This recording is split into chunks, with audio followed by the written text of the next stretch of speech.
Welcome to Star Wars Comics in Canon. The Force is strong with this one.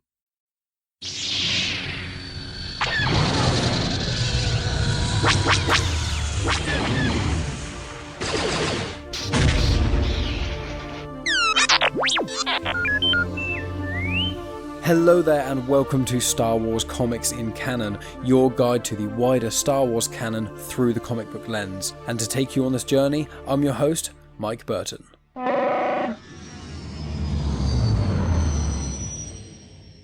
And so brings episode 90. So then guys, here we are with yet another edition of Star Wars Comics in Canon, and this time I am tackling the High Republic Adventures comics from IDW Publishing, but I'm tackling the second volume of these comics.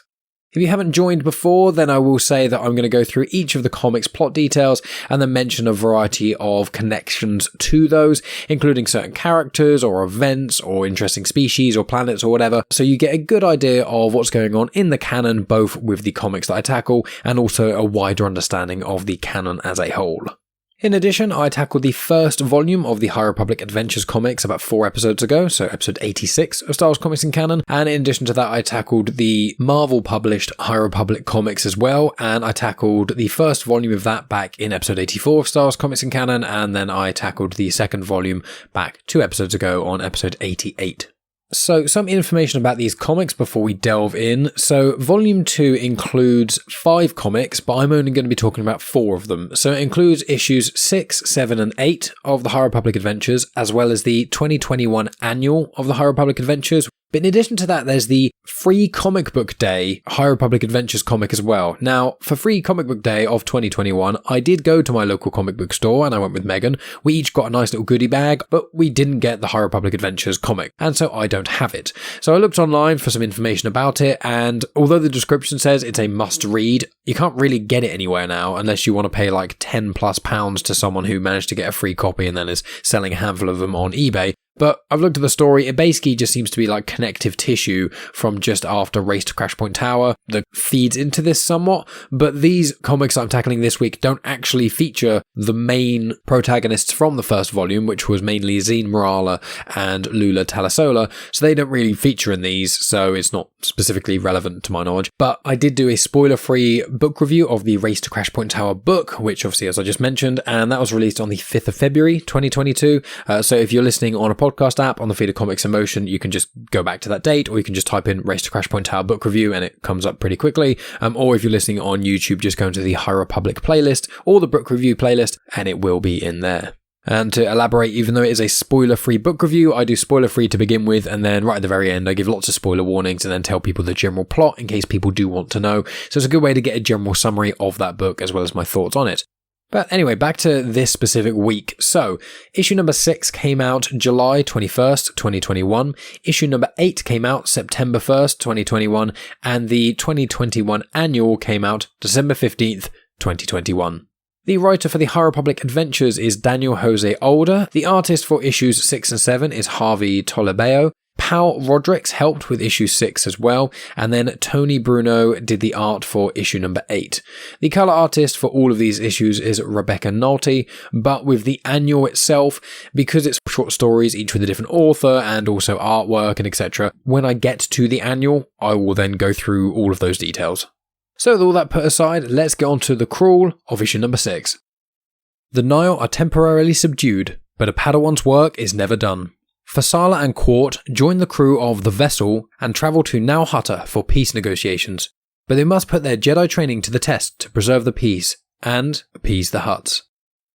So right off the bat, there's a few connections to make here. Obviously there's Farzala, who is a Padawan. He is a Zygerian, but I detailed the Zygerians back in volume 1 of the High Republic Adventures, so check that out. And then Qort is an Aloxian, and I think I said in volume 1 that in the subsequent issues, I think maybe in volume 3 of the High Republic Adventures, you get a lot more information on Qort and his history and those sort of things. So I'll delve into that once we sort of get to it, so we're not jumping ahead of ourselves.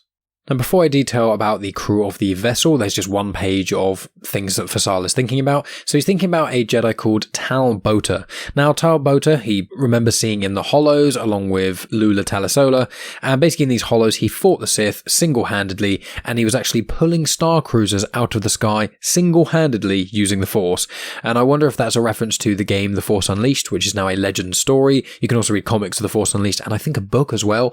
And it's basically Darth Vader's secret apprentice between episodes 3 and 4. It's my favourite legend story ever, and Starkiller / Galen Marek is one of my favourite characters in all of Star Wars, and one of the levels in the game is you playing as him, bringing down the Star Destroyer using the Force. It is absolutely insane, but it's amazing, and probably one of the reasons they put it into Legends is because he's so ridiculously overpowered. Maybe it doesn't really fit into the power levels of the canon, but I'll cross that bridge if and when another character has the strength to do that in the canon, but we shall see. And the point of the whole Tal Bota part of the story is because Farzala reminisces about how him and Lula would argue who would be the most like Tal Bota without realising they would legitimately actually have to fight someday.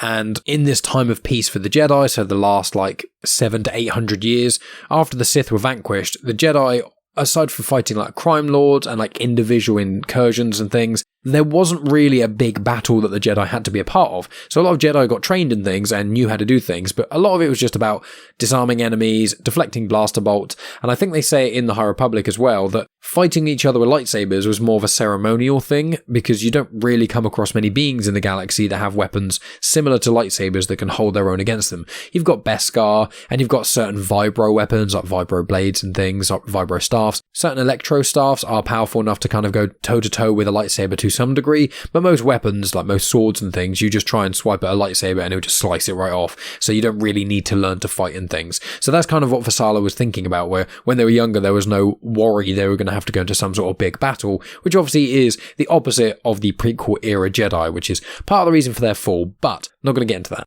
So currently you've got Farzala, Qort, Farzala's master, Obratuk, and also the crew of the vessel. So the crew of the vessel, they are first introduced in the Into the Dark book by Claudia Gray. I did my review on that October 2nd, 2021, and detail some of those characters there. But if you haven't checked that out, shame on you, go check it out. But if you haven't checked that out, then the characters are Leox Gyasi and Afi Hollow, both of whom are humans, and they are ex-Bine Guild members. The book kind of goes into the detailing as to why they're no longer part of the Bine Guild. And then along with them is their navigator called Geode. Geode is a Vintian.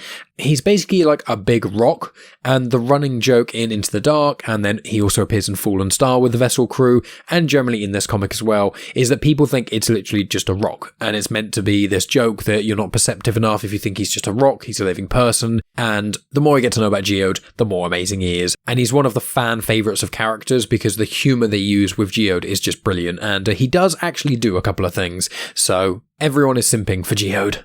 And then we've got Master Obratuk Glee is his full name. Well, obviously his name isn't Master, but his name is Obratuk Glee, but he is a Jedi Master. He's introduced in these High Republic Adventures comics. He also appears in the Bake Off comic, which I'm going to be tackling, I think, in the 3rd volume of these, and he's also in a few other future comics along with that volume. He's in the book Midnight Horizon, and he also appears in the Eye of the Storm #2, which I'll tackle that after I've done my Fallen Star book review, and obviously I need to do that book review once I've done the Out of the Shadows book review, which I think I'm doing next week or the week after, but I'll tell you guys all about that at the end of this whole show.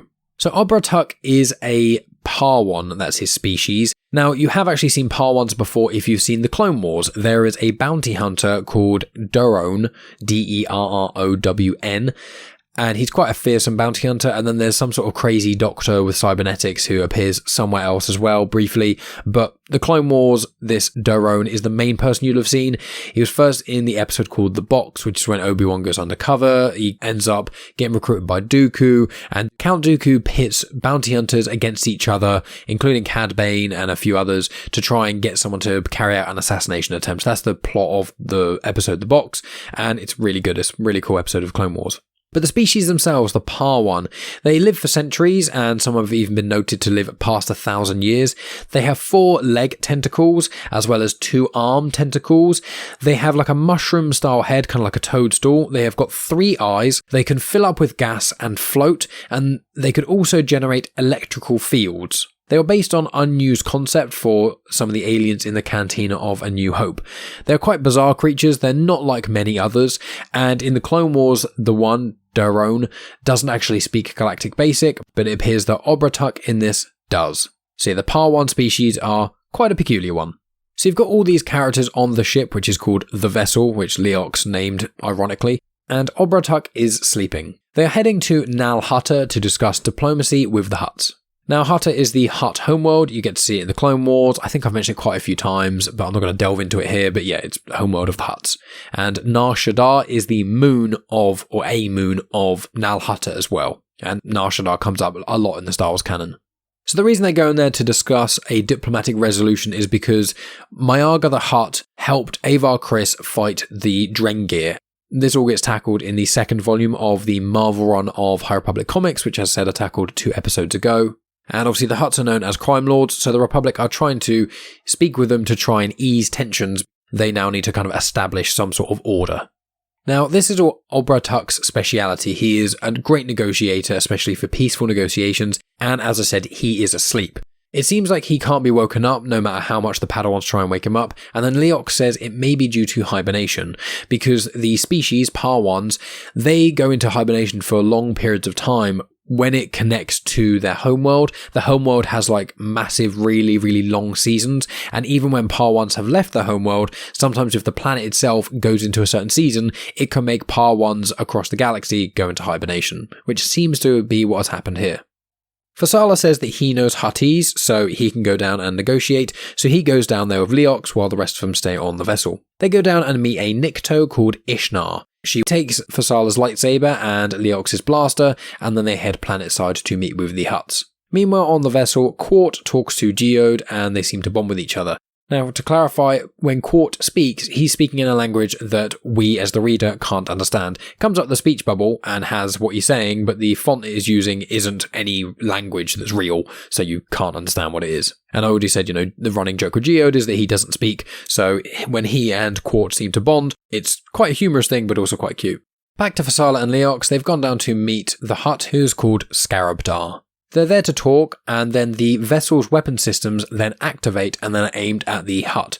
The Hutt does not like this and gets quite angry, and then before they can do anything, the ship starts firing. Ishnar says to scramble the fighters, and then Leox and Farzala run away. They go down a small corridor and then run into a Rancor. So a couple of fun things about Rancors. So a group of Rancors is called a crash of Rancors. Dathomir is the homeworld of Rancors, but they are also found on Vodran, Felucia, and Tatooine. Although Vodran and Tatooine are in Hutt space, so I believe that they were kind of taken there by the Hutts as opposed to that being the actual homeworld like Dathomir is. They often grow to 4.2 meters tall, which is about 14 feet tall, and they weigh 1,650 kilograms, which is around 3,638 pounds. They are semi-sentient, they are reptilian, they'll eat relatively anything, but they eat primarily meat. They were first in Return of the Jedi, they're in loads of other Star Wars content, and last thing to mention is that birds often clean their teeth, which I think is a reference to when birds clean the teeth of crocodiles, in obviously real life. So back to the story, we've got Affy and Qort who are taken hostage by pirates, which explains why the ship shot down onto the Hutts and things. Geode appears in the cockpit, which freaks out this pirate pilot, and then the Hutt ships open fire on them. Back on the planet, Leox and Farzala are running away from the Rancor, and then they look out the window and see a Drengir. A Drengir vine then grabs Ishnar, and Farzala saves him by slicing through it with his lightsaber, and they confirm they don't actually know what is going on. So Ishnar said they will investigate while he imprisons Leox and Farzala.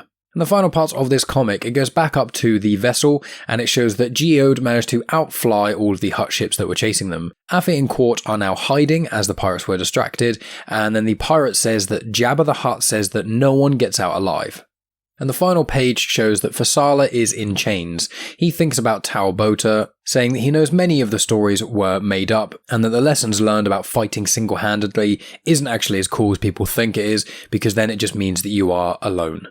So that's where issue number 6 ends, so we move on to issue number 7. So issue 7 starts with Farzala reflecting further on Tau Bota, realizing that he understands so little about the galaxy, thinking, you want to go off in the universe and fight everything single-handedly. It doesn't actually work out how you'd want. It shows that Farzala is hanging in a cage. He thinks he's been there for around a day. He is afraid and he senses darkness around him. He thinks of Jedi that have passed away, which were noted in Light of the Jedi and the Rising Storm, and then also thinks about Yoda, who is still missing. And he remembers his master saying that fear is not the enemy, and that's obviously his master, Obertuck. Meanwhile, on the vessel, the pirates that were hired by Jabba want to ensure that the Jedi don't help the Hutt planetside, Scarabda, fight the Drengir. They then search the ship and it goes back to Farzala. So Farzala has a flashback where Obertuck tells him that fear is a good teacher. Each time that we feel fear is an opportunity to become better at overcoming fear. All people feel fear at some point. Back on the vessel, Affy manages to trick a pirate and smacks him on the head with a pipe. Then, back to Farzala, he thinks about Obertuck's lessons in death, and I'm just going to read out what Obertuck has to say. And I want to clarify here that Obertuck's species, a Parwan, they can obviously live for centuries, if not 1,000 years, so I want to preface that before going into this. This conversation starts with Obertuck. Do you know why I carry so many lightsabers, young Farzala? And then Farzala says, I always figured it was because you have so many arms. Obertuck laughs and says, no, each one was constructed in the memory of a Jedi Knight who was once one of my padawans. Oh no. When you live to be 1,000, young Farzala, you must learn to watch those you care about grow old and die. But this is what it means to be a Jedi. It means we see the bigger picture. Bigger picture? When someone dies, what do we say? That they become one with the Force. It's not just a metaphor or poem, young Farzala, to make us feel better. Their passing gives life to the cosmic force, from which the living force springs. The Force is real, yes? It moves through all of us. We feel it around us, Yes, of course. I miss them all. But I cannot be sad that a loved one has become one with the greatest power in the galaxy, because they remain with us, always, through the Force. Nor can I fear the moment that it happens to me. You see? I see, Master. And Farzala thinks, on the day death comes for me, I will not fear it. But today will not be that day. And as that happens, you see him using the Force to swing his cage backwards and forwards. His cage swings back, smashes into another cage, opens up, and Farzala lands on the ground, surrounded by some Drengir. So back on the vessel, Qort has got a hiding place. He jumps out and manages to make a thug surrender by aiming his lightsaber at his throat. The ship then heads back to Nal Hutta, and the pirate tries to stop Geode, who's in the pilot seat. So Affy goes behind him and puts a blaster to this pirate, and then to Affy's back, there's then a droid pirate that puts a blaster to her. Back planet side, the Drengir are getting a lot of the Hutt's thugs and things, and then Farzala and the Ox ride a Blixus in and save them. Now, Blixus, you get to see one in the Clone Wars episode Kidnapped. They are barely in the canon at all. You can find them on Scarif, and they share ancestors with a Vixus, a Sarlacc, and a Rathtar. They're approximately 6.48 meters tall and 13.33 meters long. They're amphibian, and they're like a giant armored squid crab thing. It's kind of like the top half is like a shell like a crab, and the bottom half is somewhat crab-like, but with like squid tentacles and things. They're quite bizarre. Then, back on the vessel again, you've got Obertuck, who uses 5 lightsabers to slice up the droid behind Affy, saving her. Meanwhile, Jabba is trying to undermine Scarabda back planetside. Farzala and Ishnar then enter, and Farzala says that the Jedi didn't do anything, and Ishnar confirms that they believe Farzala. Obertuck then comms down to the Hutt base and shows that the pirates are all tied up. Scarabda then recognises them as Jabba's thugs, and it confirms that Jabba was trying to destabilise the alliance between the Jedi and the Hutts. Farzala says that they will continue to help with the Drengir infestation on the planet, and then thinks to himself that a true Jedi is never alone, thinking back to his ponderings on Tal Bota. So that's where comic number 7 ends, and then comic number 8 starts. It's been several months since the previous comic, and also several months since the book Race To Crashpoint Tower, which I think I said at the start I tackled a few weeks ago, which runs concurrently to The Rising Storm. So if you want to hear my review, as well as towards the end the spoilery details of the plot, then make sure you check that out, because it is a really, really good book. But the friends are now reunited, so you've got Zeen Lula, you've got Lula Talasola, you've got Ram Jomaram there as well, and they introduce Ram to Farzala and Qort, and Farzala and Qort then introduce Ishnar. Now Ishnar obviously is the person from the previous 2 comics, and Ishnar's a great chef as well as a great warrior, and after seeing how the Jedi act, she wanted to be a part of it. Zeen Lula is happy that she's reunited with her friends, but she thinks about Crix. If you want to know more about Crix and Zeen Lula and things, go back and check out Volume 1 of the High Republic Adventures comics that I sorted out a few episodes ago. So it then shows what is Krix up to. Well, he mentions the artifact to Marchion Ro that seemingly destroyed some of the Jedi. If you want more information on that, you need to read the Rising Storm book, and if you've read that, then in Fallen Star it goes into it a little bit more too, and so does the end of the High Republic comics by Marvel, and the term used to describe this thing is the Leveler. So Krix says to Marchion Ro that he wants to destroy the Jedi Order and all Force users. Marchion Ro says that he must prove himself capable to assist further with his plans. Then back to Starlight. The gang are all sort of laughing about Lula's bad cooking and bonding and catching up over the last several months and things. It goes back to Krix and shows that he has got 3 ships and goes to Takodana. Now, just Takodana is the place that Maz Kanata is found. It's first seen in The Force Awakens, and Maz Kanata is over 1,000 years old. I'm not going to delve into more information about Takodana, but it's like a foresty world. You see it in The Force Awakens, so you guys should all recognise what it is. And to clarify, this is like 260 odd years before when we see Takodana in The Force Awakens. So Krix and the Nihil are going to try and attack Maz Kanata. What they're meant to do is go there, do some damage, and then leave, get a bigger fleet, and then while everyone's kind of scrambling and dealing with the initial attack, then the Nihil attack with full force, causing even more havoc. After Krix sees the area, he believes that they can all just do it themselves, just these 4 ships. One of the Nihil is worried about fighting the Jedi again, and Krix is angry with this comment. He isn't sure exactly who said this comment, so he says that when he finds out who said it, they will be killed because cowards deserve death. It then shows a couple of cool panels of a female Jedi Kyuzo called Sav Malagan making tea, and then she hears a noise, goes outside, and sees 4 Nihil ships approaching, and she comments that she feels bad for them. So a Kyuzo is actually a species that first seemed to appear in the Clone Wars. There's a character called Embo who's a bounty hunter. You'd recognise them because they have a disc-like hat on that they use both as a shield, sometimes as like a sled thing, and also as a weapon. It's kind of like Captain America's shield from the Marvel Universe, but worn on someone's head. And the species Kyuzo are from the planet Fatrong. The gravity on this planet is incredibly heavy, which means that they have very dense muscles and very good reflexes, especially when they're on planets that don't have as such high gravity. It makes me think a little bit of that area in Dragon Ball Z where they train with really high gravity. Kyuzo are known to be very honourable. A lot of them go into mercenary work and bounty hunter work and things, and they're known to stick to their word. And the name Kyuzo is actually from the film Seven Samurai, because there's a character in that movie. And obviously Star Wars takes a huge amount of influence from both samurai movies and a lot of Asian culture movies, but also from westerns and such like. And Embo also features it in the Aftermath trilogy of books, and quite a few other places here and there. So back to the story, it shows that Torben Buck, also known as Buckets of Blood, and the Jedi Master Kantum Sai are both meditating. The Padawans, and the gang that I've just spoken about who are all Padawans, then appear with lots of questions before they embark on their next mission. The questions generally centre around what happened to Yoda, where's he's gone, did Loden Greatstorm turn to dust, and those sorts of things. It then cuts back to Takodana and shows that Sav Malagan jumps from Nihil ship to Nihil ship with 2 purple lightsabers and is pulling the Nihil out of their ships and then destroying them. In addition, the ships are shooting each other, missing and hitting their ships, and Sav remains untouched. After all the ships bar 1 is destroyed, the final ship then jets off and bails, and that final ship has got Krix inside of it. And I want to clarify, the action from Sav jumping from ship to ship is amazing. I absolutely love it. So back on Starlight, it shows that Kantum Sai explains that the Nihil send small forces to attack certain worlds and then follow up to then target the first responders and people trying to assist. And they believe that the cell that is doing a lot of this damage has got Krix at the helm. They suggest that Zeen Lula stays behind. She confirms that she wants to help and she won't let her feelings get in the way. She confirms that her connection to Krix is long gone.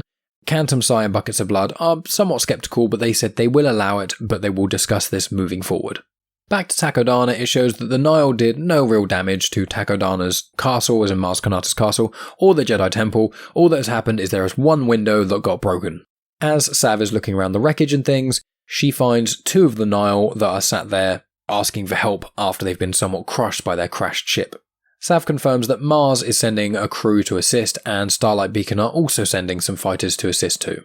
And then the final panels of this comic show that Krix gets back to where the Nihil are, and he amasses some troops to attack Takodana and destroy the Jedi Temple. And that is where issue number 8 ends. Now that story will continue in the 3rd volume of the High Republic Adventures trade paperback collection and whatnot, which I will be tackling in several weeks' time. But before I get into, what's coming up and those sort of things, I've got one more comic to go. Now this is the High Republic Adventures Annual 2021. So there are 5 stories within this, and they're all quite short stories, understandably. I'm going to go through each of the personnel as I go through the stories, and all of the stories are prequels to this volume in some manner. Some of them predate Light of the Jedi, some just predate The Rising Storm, and some are just before these comics that I've just tackled. And so with that in mind, let's get into things. And I want to preface to say that these stories are obviously quite short. There are 5 of them, and of the 5, I think 2 of them are really good, and the other ones, they're alright. They don't necessarily add much. They're definitely not an essential read, but I suppose they couldn't really have essential reads as part of an annual, just in case people do miss it. But with that in mind, let's get into the first story. So the first story is called Set for Life. It's written by Charles Soule, and the art is done by Sam Beck. And for all of these stories, it seems like they're written by one person, the art is by one person, and the colour is also done by one person, apart from one story which has a separate artist and colour artist. But I'll get to that. So the story starts with Loden Greatstorm, who's a character I've only really spoken about a little bit because he primarily features in the Light of the Jedi book. And then he features in The Rising Storm somewhat as well. So if you want to find out more about him, go check out those book reviews that I did. It's Loden Greatstorm along with Indira Stokes. You've also got Bel Zettifar, who is the Padawan who features quite heavily in the trilogy of books thus far. And then there's also Porter Engel, who is an Ikrukian. He's also known as the Blade of Bardota, but he's like 300 years old. He's one of the fiercest Jedi in the High Republic era, but he is kind of like retired his swords because he wants to follow his passion, which is cooking for Jedi and going to remote outposts and helping people. So these 4, along with Bel's Charhound, which is basically just a dog that's imbued with fire. There's a couple of Pokemon like Houndour and Houndoom that remind me quite a lot of this Charhound, but that's Bel's dog. They're on the planet Ilfronna, and they're at a Jedi outpost.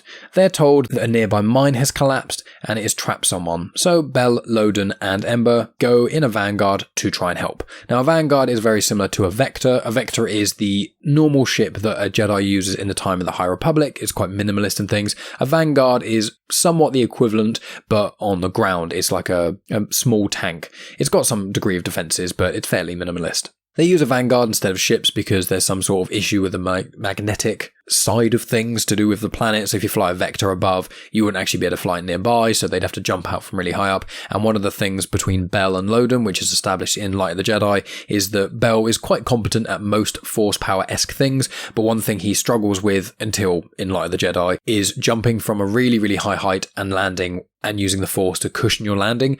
Something we see in Star Wars quite a lot, but we don't really see many Padawans struggle with that. Well, this is before Light of the Jedi, so he hasn't really got to grips with it. So Loden says, instead of delving into those things, let's just take the Vanguard. So the 3 of them arrive, and it's confirmed that some droids were lost trying to find this person and save them. Bel tells Ember to stay outside of the mine, because if something happens, Ember obviously doesn't have force powers, so can't really help. So Bel heads in with Loden. They find the person who is trapped, and he's trying to mine the biggest gemstone he's basically ever found that could make him retire, and parts of the mine that have collapsed have trapped him in there, but he's still able to move around and things. They then use the Force to try and keep the mine/mountain from collapsing any further, trying to keep it at bay. They tell the guy to come out and leave the gem, but the guy continues to try and mine for this gem. Rocks start to fall, and then Loden says to Bel that he needs to get out. Bel starts to protest, so Loden uses the Force to push Bel straight out of the mine. As that happens, there's lots of rumbling, lots of dust comes out of the mine entrance, and then Loden comes out holding the guy.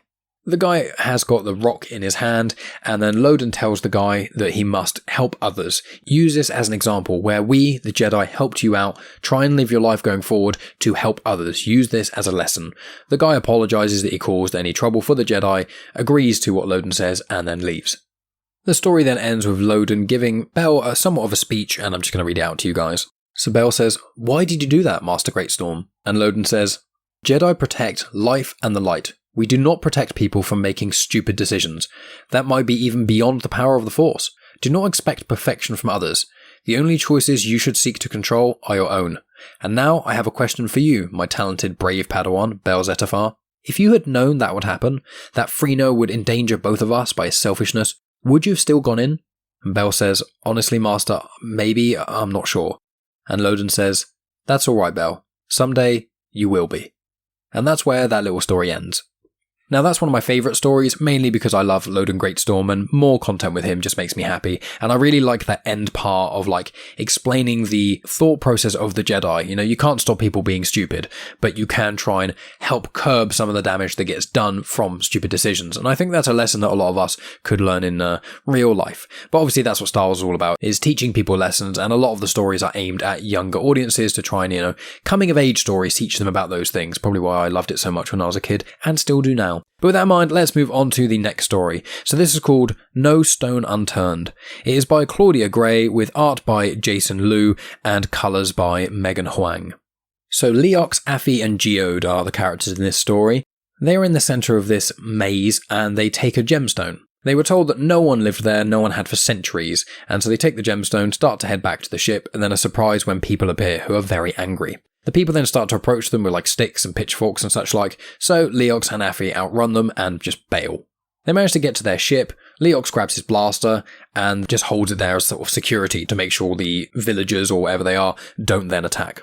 The villagers and whatnot call Leox and Affy thieves and off-worlders and things, and Leox says, I don't realise that this gemstone not only meant anything to you guys, but also I was told that no one lived here, so you can have the gem back. The villagers think that it's too late now because they needed the gem to be in a specific place in the centre of a maze at the specific time when the sun sets so that their prophetess could guide them. Leox and Affy believe they can get there in time, and then it shows that they managed to, but they have to have Geode holding up the gem in the right position for the sun to shine through it properly. The villagers are incredibly thankful. They give Leox, Affy and Geode a feast, and it shows that Affy has received comms from a Jedi. There is a new job for them, to escort Jedi to Starlight Beacon, and they say that must be a much easier job than this one was. And I believe that is what leads into The Fallen Star, which is Claudia Gray's main adult novel for the first phase of the High Republic. I told you some of these stories were short. I mean, I'm skipping over certain parts, but obviously some of it is just like action panels, which there's no real point in me explaining. But with that in mind, we move on to the next one, which is First Mission. So this one is written by Justina Ireland and art is by Yale Nathan. So it starts off with Venestra Rowe meeting her new master, Stellan Gios. Now if you want more information about Venestra Rowe, who is an incredible character, one of my favourites in the High Republic, make sure you check out my review of A Test of Courage. I believe I did that sort of October time in 2021. It's a really, really good book. It's one of the younger reader books. I think it's called a junior novel, but it is still fantastic. I highly recommend it. So Vern meets her master Stellan Gios, who's one of the main characters in the trilogy of adult books for the first phase of the High Republic, and he is also there with a Jedi who is a Keldor. Now the Keldor species is the same as Plo Koon, who is quite a famous Jedi from the prequel era. They are from the planet Dorin, and they need masks for their eyes, nose and mouth. You first saw one of these species in The Phantom Menace, and then they are in the Clone Wars quite a lot, and there's also one in Star Wars Resistance. This particular Jedi isn't anywhere else, I'm not even going to give you their name, they're just in this one story. So Stellan wants to test Venestra. He wants to spar with her and then runs at her. She then uses the Force to slam him into a nearby wall, and then the Keldor Jedi says that maybe they should take her along to the banquet they're going to. So it shows that the banquet is between the Hutts and some species called the Hynestians. It's for a treaty that was brokered by Stellan Gios. Stellan confirms that diplomacy is essential to being a Jedi. And while they're sort of discussing these things, the Keldor Jedi is about to drink something which is Povo Punch. Vern asks if that is Povo Punch, it's confirmed that it is, and Vern says that Povo isn't that like poisonous to the Hutts and it's a great insult if you serve it to them. So Stellan Gios realises this, runs over to the Hutts, who are at a nearby table, and pushes all of the drinks away from them. The Hutts then thank Stellan and then pull out some weapons. It's confirmed that they planned to attack. Stellan then calls to Venestra and confirms that defense is the top priority. So then they start reflecting blaster bolts and things, trying to control the havoc that's going around them. Vern jumps off the back of Stellan Gios, slices a curtain, and this curtain falls onto some of the attackers. The Queen then confirms she's going to hold Jabba the Hutt hostage with ransom so that she can get paid from the Hutt Council. Then this little story ends with Venestra asking why Stellan Gios didn't sense this conflict would occur. He confirms that you can't sense everything and that you can't 100% rely on the Force. Sometimes there are surprises. And that's where this story ends. Now I really like that story, not because of the whole Hutt Hynestian part, but once again it's about a Jedi and a Padawan learning together, and we don't really get to see Vern interact with Stellan very much as a Padawan, because when we're introduced to her in A Test of Courage, she's already a Jedi. So with that in mind, we move on to the penultimate story, Crash and the crew do what they do. So this is written by Daniel Jose Older and the art is by Jesse Lonergan. This story centers around Lina So, who is on Corellia, which is where Solo: A Star Wars Story takes place in the first act. It's where Kira and Han are actually from. And Lina So is the Chancellor at the time of the High Republic era, or at least Phase 1 of the High Republic era. And she's going around on Corellia, waving to the crowd, kind of showing her face, that sort of thing. And Crash and her crew are the security for this, because Crash is a Corellian local, so they know the city and things a lot better than any of the Republic or Lina So's personal security would know it. So there's quite a lot of panels here. It's quite cool artwork and paneling and things, but kind of skipping through certain elements. Crash and the crew, they're checking in with each other, making sure there's no disturbances and whatnot. Then it shows a Nihil who's called Rasprilla, who is sending out droids to cause a bit of havoc, and the crew see these droids coming out. Now, this Nihil Rasprilla is actually in the book Midnight Horizon, which is also by Daniel Jose Older. Crash's security crew managed to destroy all of the droids. After a few panels you get to see it all, but one falls near Lina So. It was shot out of the sky, it's falling and is about to hit her, and then her Targon jumps up, grabs it and saves her. A Targon is kind of like a lion thing. It's like a pet that Lina So has got 2 of them. So the Targon saves her, and then the Nihil communicates with someone else, confirming that they got all the information that they needed for their next action. So obviously these droids were just kind of recording what the security levels are for Lina So. And the person that this Nihil communicates to is someone called Sabata. Now Sabata is actually one of the sisters. Now one of the sisters that was in the issue 8 of the High Republic Adventures in Crix's cell, and is suspected to be one of the people who questioned, aren't they scared about a Jedi attacking and things? The one that he basically yelled at and said, cowards deserve death, that sort of thing. They were one of those people. And also at the end of issue 8, when Sav Maligan finds 2 Nihil among some wreckage who ask for some help, they are also said sisters. So a couple of nice little connections there. But yeah, that story is quite small and insular and quick, so move on to the final story. The final story is called The Hall. It's written by Cavan Scott and the art is by Stefano Simeone. It shows that the Nihil are attacking something called the Vault. There is treasure within it, and there are some droid guards and whatnot, and they're trying to breach the defences, but they can't quite get in. Then a ship appears, and Lorna D lands with some scav droids. The scav droids manage to destroy the defences, and so Lorna D and this other Nihil manage to get up to the opening of the vault. The door opens, and who's inside? Porter Engle, who says, "Surprise." It's confirmed that this was a trap set by the Jedi himself, and he manages to knock out the Nihil really, really quickly. He destroys all of the droids, and in this commotion, Lorna D bails in her ship.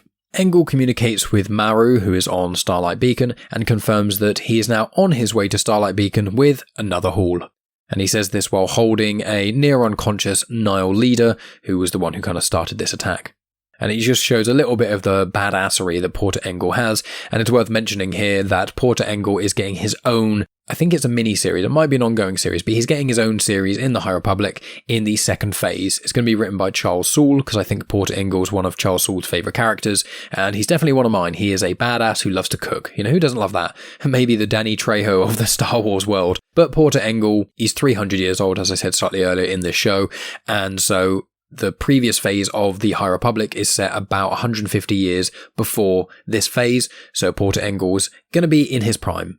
But yeah, that, my friends, is the end of the annual. I said there's loads of little stories, a couple of cool connections and stuff, but it's just a bit of fun to go through. And these annual stories, as well as the 3 issues I've already mentioned, they were in the second volume trade paperback of the High Republic Adventures. So in a few weeks' time, when I tackle Volume 3, I'll have to see what story arcs are where, see if the trade paperback collection is going to be out. I know that the Galactic Bake-Off special issue is going to be included in the next trade paperback, so I'm very intrigued to see what that's all about. I do actually have the comic, I just haven't read it yet, but it's just a bit of fun, isn't it? But yeah, that is where this episode ends, really, guys. So I'm just going to give you guys some more information of what's coming up and a few other bits and pieces. So next week I'm going to be doing the Out of the Shadows book review, which is the last book for the first phase but the second wave of the High Republic. It serves as a sort of sequel to Into the Dark, as well as A Test of Courage. There are some new characters in there, there's some recurring characters in there as well. It was a really fun book to read, and it was a young adult novel as well. It is set after The Rising Storm and Race to Crashpoint Tower by a short period of time, and then that'll wrap up pretty much all of the second wave stuff for the High Republic on this channel, aside from the Edge of Balance manga, and I'm waiting for the second volume of that to arrive, and then I think I'll tackle volume 1 and 2 of that in one go. and then I'll be able to move on to the final phase, which is what's going to include the third volume of the High Republic comics, the third volume of the High Republic Adventures comics, as well as the Falling Star book review, Midnight Horizon book review, and Mission to Disaster book reviews. I'm currently reading through Fallen Star. I'm about halfway through it at the moment, so that will be fun to do as well. And then I think the week after next week, I'm probably going to do Trail of Shadows, but I've read the first 3 Trail of Shadows issues and I haven't read the last 2. And the last one reveals that it's going to be around the time of Fallen Star. So I need to read that before that week and then figure out if I'm actually going to tackle that before I do the Fallen Star book review. But I'll confirm that to you guys probably next week. I'm going to try and make an effort to read Trail of Shadows. Then the week after that will likely be the third volume of the High Republic comics as well, but once again, I've got all of the issues for that. I've read the penultimate issue, but I have not read the final issue yet, because that's due to be delivered very soon. So I'll need to look into those to work out if they do spoil the Fallen Star or not, because ideally I want to do the Fallen Star book review before I start tackling Wave 3 content, which is inevitably going to spoil what happens in the Fallen Star, because there's a big event which anyone who's been paying attention to the High Republic on social media will know what this big event is, but I don't specifically want to spoil that as of yet.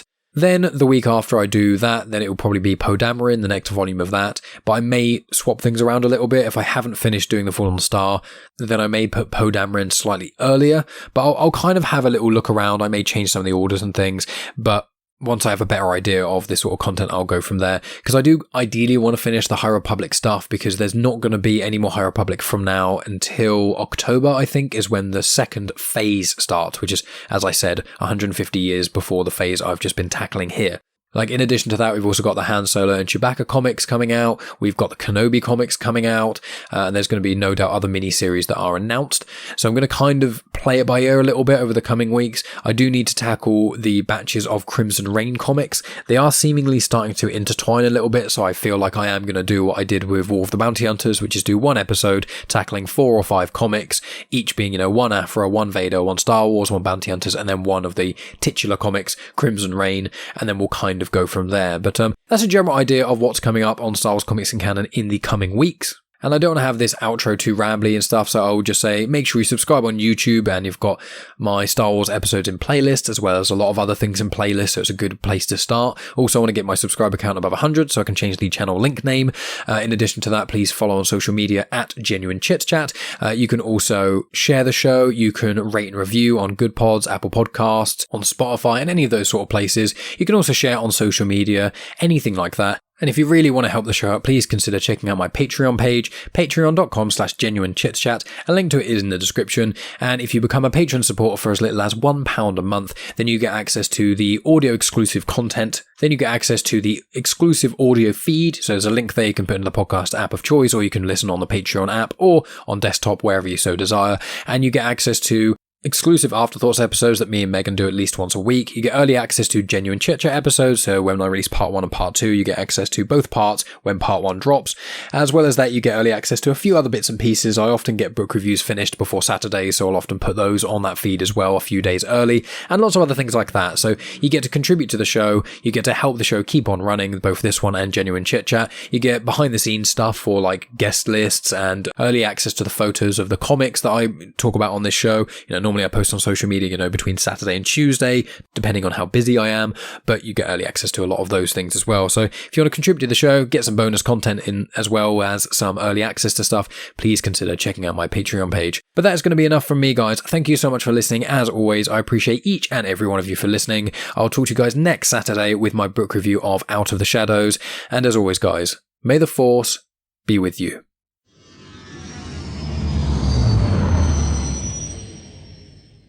The intro for Star Wars Comics and Canon is arranged by myself, Mike Burton, and the backing music was made by Eric Matias of soundimage.org.